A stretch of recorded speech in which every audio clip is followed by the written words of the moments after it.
તો હવે આપણે જોઈએ છીએ 6.8 નો મુદ્દો એટલે કે મતદાન. નમસ્કાર વિદ્યાર્થી મિત્રો, કેમ છો? મજામાં? અત્યારે આપણે ધોરણ 12 એસબીસીસી વિષયમાં ચેપ્ટર નંબર 6 કંપનીની સભાઓના વિશે આપણે વાતચીત કરવાની છે. તો દરેક વિદ્યાર્થીઓને યાદ છે કે છેલ્લા લેક્ચરમાં આપણે શેનો અભ્યાસ કરેલો છે. તો છેલ્લા લેક્ચરમાં આપણે કંપનીના જે સભ્યો છે, બરાબર, એ સાથે મળીને એક સભાપતિની રચના કરે છે. એમાંથી જ એક વ્યક્તિની નિમણૂક કરે છે કે જે આખી આ સભા છે એનું સંચાલન કરશે. આ સભાનું સંચાલન કરવા માટે સભાપતિ શું કામ કરશે, એની સત્તા, એની ફરજો વિશે ઘણી બધી આપણે માહિતી મેળવી છે. એ મુદ્દો પૂરો થયા પછી સભા નોંધ આવે છે. તો સભા નોંધનો મુદ્દો પણ આપણે એની પહેલાના લેક્ચરમાં સમજૂતી મેળવી છે. તો અત્યારે આપણે જે માહિતી મેળવવાની છે એના વિશે ચર્ચા કરવાની છે એ 6.8 એટલે કે મતદાન વિશે માહિતી મેળવવાની છે. તો કંપનીના એકમમાં મતદાન શા માટે કરવાનું હોય, કેવી રીતે કરવાનું હોય છે, કયા પ્રકારે કરવાનું હોય છે વગેરે વિશે આપણે અત્યારે અભ્યાસ કરવાનો છે. ભારતીય કંપની ધારા પ્રમાણે કંપનીની સભામાં તમામ પ્રકારના નિર્ણયો, ઠરાવો સભ્યોની બહુમતીથી લેવાય તે અનિવાર્ય છે. કંપનીની જેટલી સભા છે, કંપનીના જેટલા જે છે એ નિર્ણયો છે એ બધું કેવી રીતે લેવાવું જોઈએ, તો આ બધી જ વસ્તુ જે છે એ બહુમતીથી લેવાવી જોઈએ. આ દરેક બાબત જે છે એ સાથેથી દરેક લોકોના વ્યવસ્થિત કામથી લેવાવી જોઈએ. બહુમતીથી લેવી એટલે શું થાય? બહુમતી એટલે કે બધાના નિર્ણયને સમાવેશ કરીને દરેક લોકો જે માહિતી કહેવા માંગે છે એને ધ્યાનમાં રાખીને લેવાવી જોઈએ. તો આ પ્રકારના મતદાન કરતી વખતે દરેક સભ્યો દ્વારા કોઈને કોઈ મુદ્દા પર તેમનો મત જાણવો જરૂરી બને છે. ધારો કે મારે કંપનીમાં કોઈ નિર્ણય લેવો છે, તો એ નિર્ણય હું પોતે વ્યક્તિગત લઈ લઈશ તો એ યોગ્ય ન કહેવાય. કંપનીના માલિક શેર હોલ્ડરો છે, તો શેર હોલ્ડર વતી સંચાલન કરનાર વ્યક્તિ સંચાલકો છે. કોઈ નિર્ણય લેતી વખતે બધા જ વ્યક્તિની સર્વાનુમતિ લેવી જરૂરી છે. સર્વાનુમતિ લીધા પછી નિર્ણય લઈ શકાય, ત્યાં સુધી નિર્ણય લઈ શકાતો નથી. તો એટલા માટે કહી શકીએ કે કંપનીના જે સભ્યો છે, સભાપતિ છે, એને જેટલા પણ સભામાં હાજર રહેલા સભ્યો છે એ દરેકનો મત જાણવો જરૂરી છે કે આ વ્યક્તિનું શું કહેવું છે, કેવી રીતે કામ કરવા જેવું છે, શું ફેરફાર કરવા યોગ્ય છે.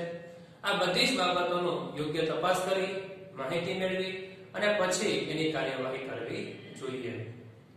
ત્યારબાદ આ પ્રકારના જે છે એ મતદાન કરવું જોઈએ. તો કેટલાક સભ્યોને જે તે ઠરાવની તરફેણમાં કે કેટલાક સભ્યો ઠરાવની વિરુદ્ધમાં છે તે જાણી તેના આધારે સભાપતિ જે છે એ યોગ્ય નિર્ણય લઈ શકે છે. તો કંપનીમાં જે સભાપતિ છે, તો સભાપતિએ નિર્ણય કેવી રીતે લેવાનો છે? તો સભાપતિએ નિર્ણય જે છે એ સભામાં જેટલા વ્યક્તિઓ હાજર છે એની પાસેથી તમામ પ્રકારની જાણકારી મેળવવાની છે. એમના રિવ્યુ શું છે, એમનો મત શું છે એ જાણવાનો છે અને એ મત જાણ્યા પછી એના આધારે આપણે નિર્ણય લેવાનો હોય છે. તો એ નિર્ણયને તરફેણમાં છે કે એ વ્યક્તિ નિર્ણયની વિરુદ્ધમાં છે, આ બધી વસ્તુની જાણકારી મેળવીને એના આધારે સભાપતિએ નિર્ણય લેવાનો અને એના આધારે યોગ્ય કામગીરી અને ફરજ બજાવવાની હોય છે. મતદાનનો અધિકાર ધરાવવા માટેના સભ્યોને મતદાન કરવાની છૂટ આપવામાં આવે છે અને કંપની સભામાં નીચે દર્શાવેલી પદ્ધતિઓએ મતદાનનો ઉપયોગ કરવામાં આવે છે. તો કંપનીના સભ્યો જે છે એ મતદાન કરશે, પણ કેવી રીતે કરશે? મતદાન કરવાના અલગ અલગ સ્વરૂપો છે અને એ સ્વરૂપોને ધ્યાનમાં રાખીને મતદાન કરવાનું હોય છે. તો મોસ્ટ ટાઈમલી 1 માર્કમાં પ્રશ્ન પૂછાય કે મતદાન કયા કયા સ્વરૂપે કરવામાં આવે છે. ફરીવાર રિપીટ કરું છું, તમને એક્ઝામમાં પ્રશ્ન પૂછાય કે મતદાન કયા કયા સ્વરૂપે કરવામાં આવે છે, તો તમારે હોમવર્કમાં જે છે આ મુદ્દા આપ્યા છે એ મુદ્દાને તમારે યોગ્ય રીતે સમજાવવા જરૂરી છે. તો તમે જોઈ શકો છો તમને ચારે મતદાનના પોઈન્ટ પણ આપેલા છે. સૌપ્રથમ પેલું હાથ દેખાડ અથવા પ્રદર્શન અથવા હાથ ઊંચો કરીને મતદાન. ધારો કે કંપનીના સભામાં જે છે એ 100 સભ્યો છે. કોઈ માહિતી આપે કે ભાઈ હું આ નિર્ણય કહેવા માંગુ છું, આ બાબતની જાણકારી આપું છું, તો મારી સાથે કોણ કોણ સહમત છે, તો ભાઈ એના બધા સભ્યો જે છે એ રાઇઝ હેન્ડ કરશે. એટલે ગણી લેવાનું કે જેટલા વ્યક્તિઓના રાઇઝ હેન્ડ છે બરાબર એ લોકો ઠરાવની તરફેણમાં છે, જેટલા લોકોના રાઇઝ હેન્ડ નથી એ લોકો ઠરાવની જે છે એ વિરુદ્ધમાં છે. તો મતદાન થઈ ગયું, ખબર પડી ગઈ આપણને કેટલા તરફેણમાં કેટલા વિરુદ્ધમાં. તો કંપનીની સભામાં પેલો એવો પ્રકાર છે કે સભ્ય હાથ ઊંચો કરીને કે હાથ દેખાડીને બરાબર એ પોતાનું મતદાન કરાવી શકે છે અને સભાપતિ આ મતદાનને આધારે પોતે નિર્ણય લઈ શકતા હોય છે. બીજું અવાજ દ્વારા મતદાન. અવાજ દ્વારા એટલે શું? એ કંપનીના સભ્ય હોય છે બરાબર, એ સભ્ય યસ અથવા જે કંઈ પણ બોલતા હોય છે બરાબર, એ પોતે એની ભાષામાં એની યોગ્ય રીતે જે છે એક ચોક્કસ પ્રકારનો અવાજ નક્કી કરેલો હોય છે અને એ અવાજને આધારે પોતે મત આપી શકે છે. ઘણી વખત કોઈ બેલ રાખેલું હોય, ઘણી વખત કોઈ ઈ ટોન રાખેલી હોય કે જે એવી વાગતાની સાથે એ લોકો એ વાતથી સહમત છે એવું આપણે સાબિત કરી શકીએ છીએ. તો અવાજ દ્વારા આપણે સહમતિ કે અસહમતિ આપણે જાણી શકીએ છીએ. પોલ દ્વારા મતદાન. તો એકમમાં પોલ દ્વારા મતદાન એટલે શું? તો પોલ એટલે કે જે કોઈ પણ સભ્યને જે મશીન આપેલું હોય છે, વોટિંગ મશીન, એવું એક મશીન હોય છે અને જેમાં કંપનીના જે કોઈ પણ ઠરાવ છે એના વિશેની યસ ઓર નો ની ઇન્ફોર્મેશન હોય અને પછી એનું કલેક્શન કરી અને જાણી શકીએ છીએ. ટપાલની મતદાન. ટપાલથી મતદાન એટલે શું થાય કે સભામાં જે કોઈ પણ એક ચિઠ્ઠી આપેલી હોય એ ચિઠ્ઠીમાં યસ ઓર નો લખેલું હોય કે તમે આ મતથી સહમત છો કે અસહમત છો. તો યસ તો ક્લિક, નો હોય તો ટિક કરવાનું નહીં, અથવા ના હોય તો નામાં ટિક કરવાનું છે. તો યસ ઓર નો માં આવી રીતે આપણે ટિક કરીને આપણે મતદાન કરી શકીએ છીએ. તો એવી પણ પદ્ધતિ છે જેમાં સભ્યો એ યસ ઓર નો દ્વારા મતદાન કરી શકે છે. ટપાલ હોય એમાં કવર આપેલું અને કવરમાં તમે તમારી જે છે જે કોઈ પણ વ્યવસ્થા છે તમે દર્શાવી શકો. ઇલેક્ટ્રોનિક સાધનોની મતદાન. તો વોટિંગ મશીન કહીએ છીએ આપણે. અત્યારે અલગ અલગ પ્રકારના ઘણા બધા મશીન આવી ગયા છે જ્યાં આપણે ચૂંટણી હોય તે દરમિયાન વોટ દેવા જઈએ છીએ તો એ રીતે પણ આપણે મતદાન કરી શકીએ છીએ.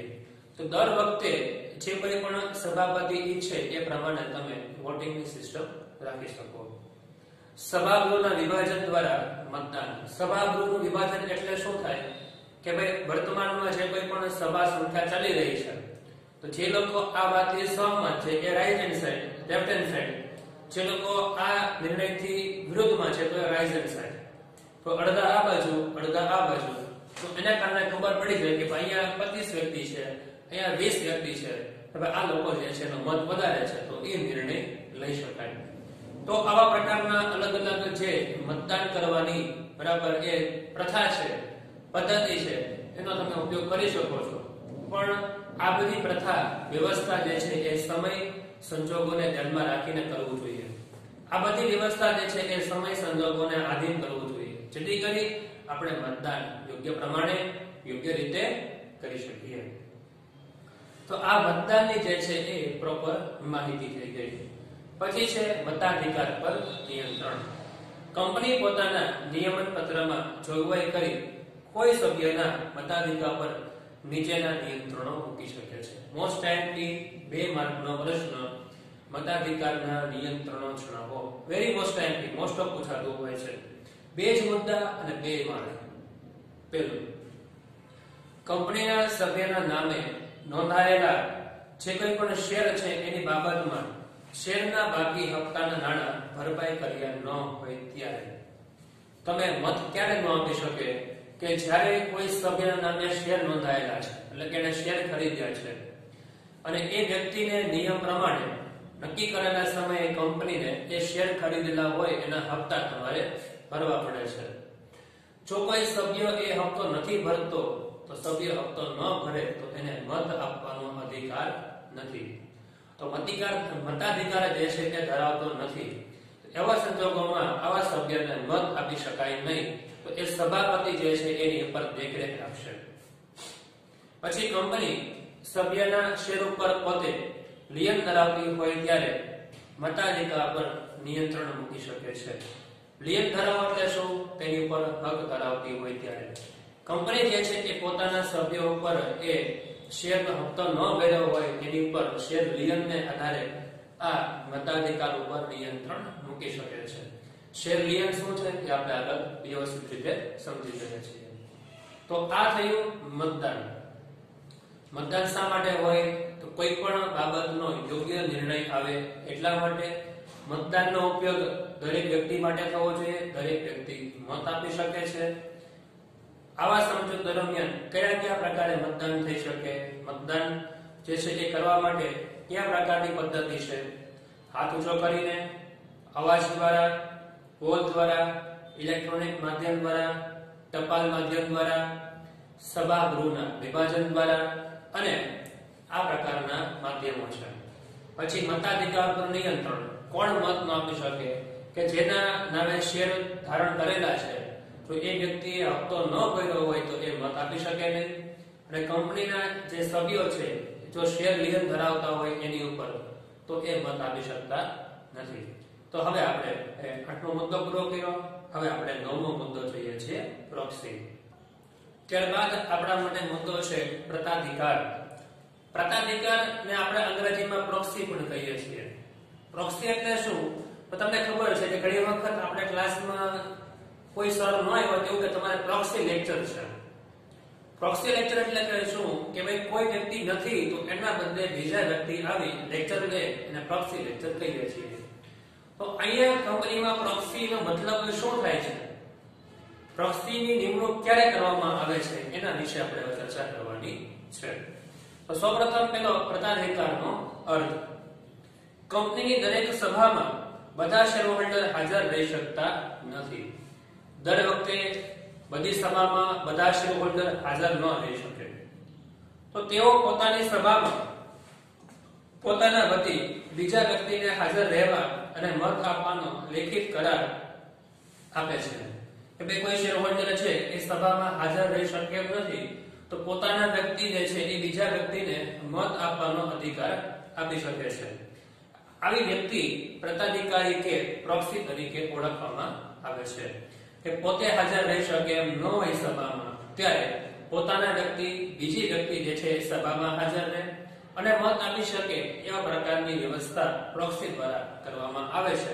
તો આવી વ્યવસ્થાને પ્રોક્સી કહેવામાં આવશે. આ પ્રોક્સી તરીકે જે વ્યક્તિ નિમાય છે તે કંપનીનો સભ્ય હોય તેવું જરૂરી નથી. પ્રોક્સીને સભામાં બોલવાનો તક નથી, પરંતુ પોલ દ્વારા મતદાન આપી શકે છે. આ પ્રોક્સી તરીકે કોની નિમણૂક થઈ શકે છે? તો પ્રોક્સી તરીકે કંપનીમાં જે સભ્યો હોય એ જ નિમણૂક થાય એવું ફરજિયાત નથી, પરંતુ સભ્ય ન હોય એ વ્યક્તિને પણ પ્રોક્સી તરીકે નિમવામાં આવે છે. અને આવો પ્રોક્સી જે છે એ સભામાં મત પણ આપી શકે છે, પણ કેવી રીતે? ઓન્લી ફોર પોલ દ્વારા. તો આ સભ્ય જે છે એ પોલ દ્વારા જ મતદાન આપી શકે છે, એ સિવાય મતદાન આપી શકતો નથી. તો વ્યાખ્યા શું થઈ? કંપનીની દરેક સભામાં બધા શેરહોલ્ડર હાજર રહી શકે નહીં, એટલા માટે પોતાના વતી બીજા વ્યક્તિ સભામાં હાજર રહે અને મત આપી શકે, એના માટે પ્રોક્સીની નિમણૂક થાય છે. અને પ્રોક્સી ફક્ત ને ફક્ત પોલ દ્વારા જ મતદાન કરી શકે છે. હવે જોઈ શકો છો પ્રોક્સીનો હેતુ. તો હેતુમાં શું કહેવા માંગે છે?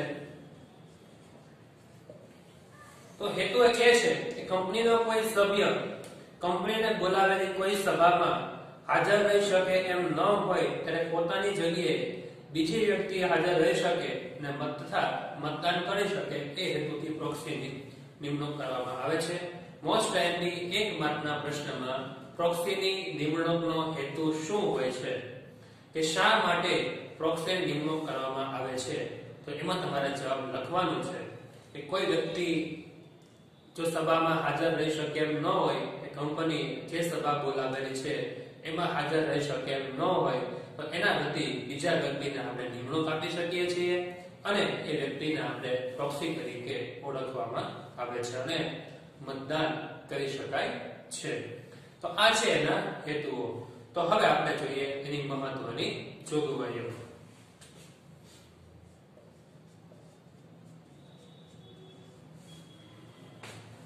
તો તમે જોઈ શકો છો એની મહત્વની જોગવાઈ.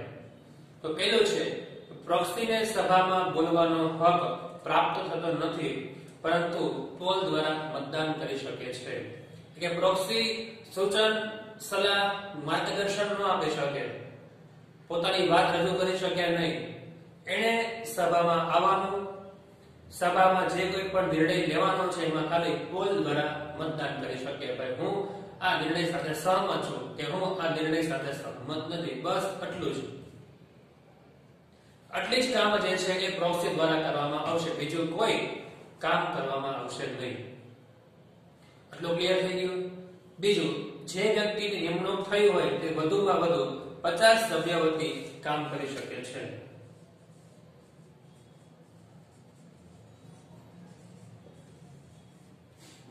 તો જે વ્યક્તિની પ્રોક્સી તરીકે નિમણૂક થઈ છે તો 50 વ્યક્તિ વતી એ પોતે પ્રોક્સીની નિમણૂક થઈ શકે છે, પ્રોક્સી તરીકે કામ કરી શકે છે. સભ્યને સભાના 48 કલાક પહેલા પ્રોક્સી નિમણૂકનું ફોર્મ જરૂરી દસ્તાવેજ સાથે રજૂ કરવું પડે છે. બીજું કીધું છે 48 કલાક.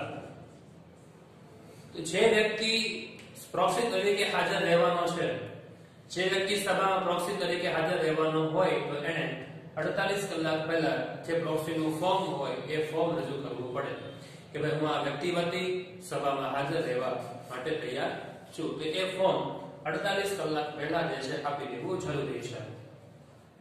સગીરને પ્રોક્સી તરીકે નિમણૂક આપી શકાય નહીં કે જેની 18 વર્ષ કરતા ઓછી ઉંમર છે, જે સગીર વયનો વ્યક્તિ છે એ વ્યક્તિ ક્યારે પણ સભામાં હાજર રહી શકે નહીં અને પ્રોક્સી તરીકે એની નિમણૂક કરી શકાતી નથી. એક જ વ્યક્તિની કંપનીના સંદર્ભમાં ઉપરની કોઈ જોગવાઈ લાગુ પડતી નથી. એટલે કે જેટલી જોગવાઈ નક્કી કરી છે એ કોઈ પણ એક જ વ્યક્તિની કંપનીમાં ક્યારે પણ લાગુ પડશે નહીં. તો આ થઈ કંપની ધારાની મહત્વની જોગવાઈઓ. હવે આપણે જોઈએ આ પ્રોક્સીની નિમણૂક કરતી વખતે સેક્રેટરીને શું ફરજ હોય છે. તો હવે આપણે સમજીએ છીએ ફરજો. તો પ્રોક્સીની શું ફરજ હોય છે? તો સૌપ્રથમ પેલી એની ફરજ છે પ્રોક્સીની નિમણૂક અંગેના ફોર્મ એકત્ર કરવા અને તપાસવાના છે કે ભાઈ જેટલા વ્યક્તિના પ્રોક્સી તરીકે ફોર્મ આવ્યા છે, જેટલા વ્યક્તિ પ્રોક્સી તરીકે કામ કરવાને માન્ય છે એવા વ્યક્તિનું પહેલા ફોર્મ ચકાસવાનું છે કે પોતાની માહિતી શું કામ કરે છે, કેવી રીતે કરે છે, કોના વતી સભ્ય છે, ઓછામાં ઓછા 50 વ્યક્તિઓ વચ્ચે સભ્ય છે કે નહીં, એના કરતા વધારે હોવા જોઈએ. આ જે જેની બાબતોની તપાસ કરવાની છે, નાની નાની માહિતી મેળવવાની છે, આ બધી બાબત જે છે એ ખાસ ચકાસવાની છે. આ બધી માહિતીના ફોર્મ એકત્ર કરવાના છે અને ખાસ કોઈ બાબત ભૂલ ન રહી જાય એ તપાસવાના છે. ફોર્મ મેળવ્યાની તારીખ, સમય, સ્થળ, સ્ટેમ્પ, સહી અને સભ્યનું કાયદેસરપણું તપાસવાનું છે. તો આ કાયદેસરપણું તપાસવાનું કેવી રીતે છે?